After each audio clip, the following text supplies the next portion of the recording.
Greetings and salutations, everyone, and welcome to another one of my video blogs. I'm Harold C. Connolly Jr., explorer of space and time and the human condition.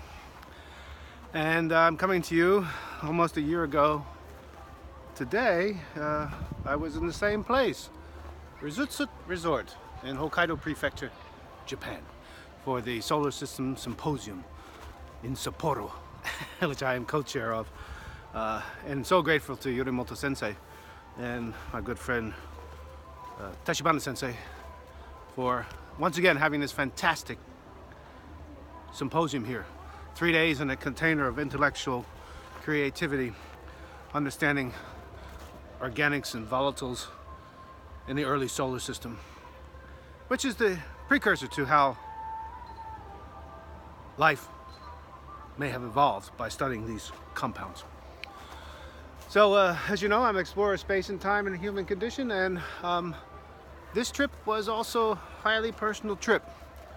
I brought somebody back to Japan who was unable to get back to Japan since she left in the early 1950s. Trime Karma Trime Lamo, who passed away in fall of this year. My dear friend and Buddhist teacher, nun, ordained 40 plus years ago, was 89 years old and she passed away. She loved Japan. She loved it when I was writing to her when I was here as a visiting professor at Hokkaido. And after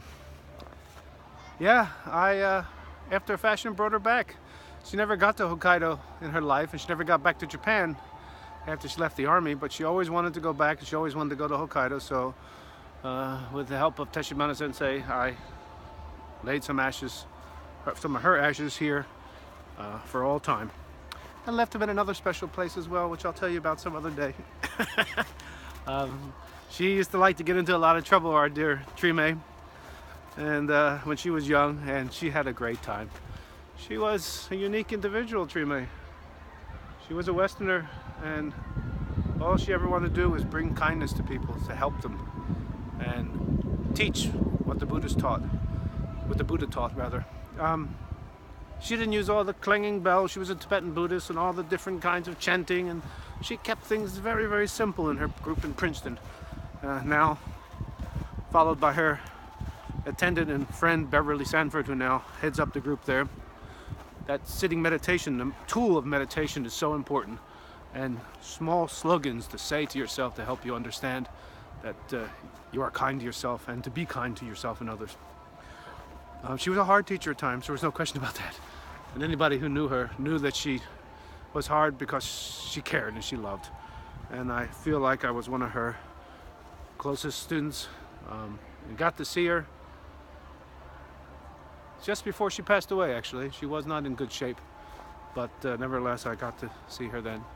And it was wonderful that Beverly had planned a birthday surprise for her in May for her 89th birthday by having me come back for the first time in 6 years. And it was so funny when I showed up. She had to get really close because she couldn't see anymore. She heard my voice and she slapped me upside the arm and said, "Oh, you son of a bitch, you stayed away too long. You make an old lady cry." Which she did, then started to cry. So as you can tell, we were really close. We had a way of talking to each other with colorful metaphors that probably would shock a lot of people, that a nun had a potty mouth.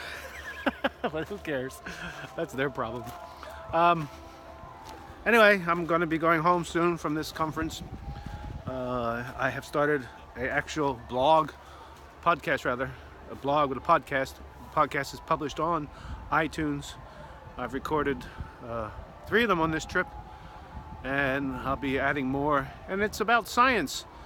And when I say science, I mean natural science and physical sciences and the human experience, and trying to educate people what science is about, what the natural physical sciences are about, what the human experience is about with the relationship to science, and that science doesn't live in a vacuum.